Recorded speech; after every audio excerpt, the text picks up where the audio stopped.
Hello மக்களே, welcome to SP cinephile YouTube channel. நீங்கள் பார்க்க போகிறது இன்னைக்கு அமேசான் பிரைம் ஓடிடியில் ரிலீஸ் ஆன கோஸ்ட் மேன்ஷன் அப்படிங்கிற கொரியன் படத்தை ரிவ்யூ தான் பார்க்க போறீங்க. இந்த படத்தில் இம்போரா லீடா நடிச்சிருக்காரு. இந்த படத்தை டைரக்ட் பண்ணவர் ஜோபா அருண். இப்போ இந்த படத்தோட ரிவ்யூக்கு போகிறதுக்கு முன்னாடி என்னோட சேனல் இப்போ தான் ஃபர்ஸ்ட் டைம் பார்க்குறீங்க, சப்ஸ்கிரைப் பண்ணி சப்போர்ட் பண்ணுங்க. வாங்க இப்போ மூவிக்குள்ள போகிறோம். படத்தோட கதையை பொறுத்த வரைக்கும் ஒரு ரைட்டராக எஸ்டாப்ளிஷ் ஆகணும் அப்படின்னு நினைக்கிற நம்ம ஹீரோ ஒரு பாலடைஞ்ச பில்டிங்குள்ள போயிட்டு அங்கே நிறைய ஹாண்டடான விஷயங்கள்லாம் நடந்திருக்குது. அதை பற்றி ரிசர்ச் பண்ணணும், அதை பற்றி கதை எழுதணும் அப்படிங்கிறதுக்காக போறாரு. அங்கே போனால் அங்கே யாருமே இல்லை, ஒரே ஒரு கேர்டேக்கர் மட்டும் இருக்காரு. அவர்கிட்ட அந்த கதையை என்ன நடந்தது அப்படின்னு கேட்கிறாரு. அவரும் ஒவ்வொரு ரூம்லயும் ஒவ்வொரு கதை நடந்தது அப்படின்னு சொல்லி அந்த ஒவ்வொரு கதையா சொல்ல ஆரம்பிக்கிறாரு. ஒவ்வொரு கதையிலயும் வேற வேற விதமான பேய்கள்லாம் வருது. இந்த ரைட்டருக்கு ஒண்ணுமே புரியல என்ன நடக்குது அப்படின்னு சொல்லிட்டு ஒரு பாயிண்ட் ஆஃப் டைம்ல அவருக்கே ஒரு பெரிய ஆபத்து வருது. அது என்னது, அந்த ஆபத்துல இருந்து அவர் தப்பிச்சாரா இல்லையா, நிஜமாவே அந்த அபார்ட்மெண்ட்ல பேய் இருந்ததா இல்லையா, இதெல்லாம் பாக்குறதா அந்த படத்தோட மிச்ச கதை. இது ஒரு ஹாரர் ஜான்ரா. இப்ப இந்த படத்தோட பாசிட்டிவ்ஸ் அண்ட் நெகட்டிவ்ஸ் பார்க்கலாம். எனக்கு மொதல் பாசிட்டிவ் தோன்றது, படத்தையே கிட்டத்தட்ட ஒரு ஆந்தாலஜி மாதிரி ட்ரீட் பண்ணிருப்பாங்க. ஏன்னா ஒவ்வொரு ரூமும் நான் சொன்ன மாதிரி ஒவ்வொரு கதை,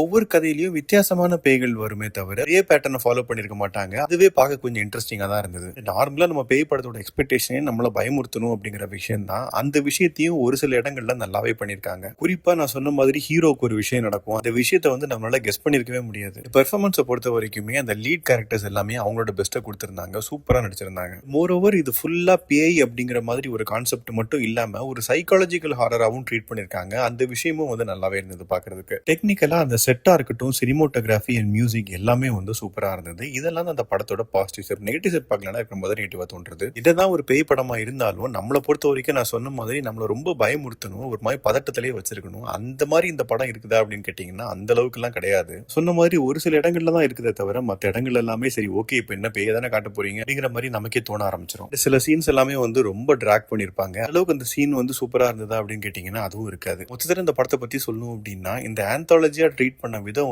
எனக்கு ரொம்ப பிடிச்சிருந்தது. மற்றபடி என்னை பொறுத்த வரைக்கும் இது ரொம்ப ஆவரேஜான படம் தான். செகண்ட் பார்ட்டுக்கு விட லீடு கொடுத்திருக்காங்க. அது எப்படி இருக்குது அப்படிங்கறத நம்ம பொறுத்து இருந்து பார்க்கலாம். இந்த படம் தமிழ் டப்பிங்லயும் இருக்குது. இன்கேஸ் நீங்க பாத்தீங்கன்னா உங்க ஒப்பீனியன் என்ன அப்படிங்கறத கமெண்ட் செக்ஷன்ல சொல்லுங்க. அடுத்த ரிவ்யூல சந்திக்கிறேன். By, take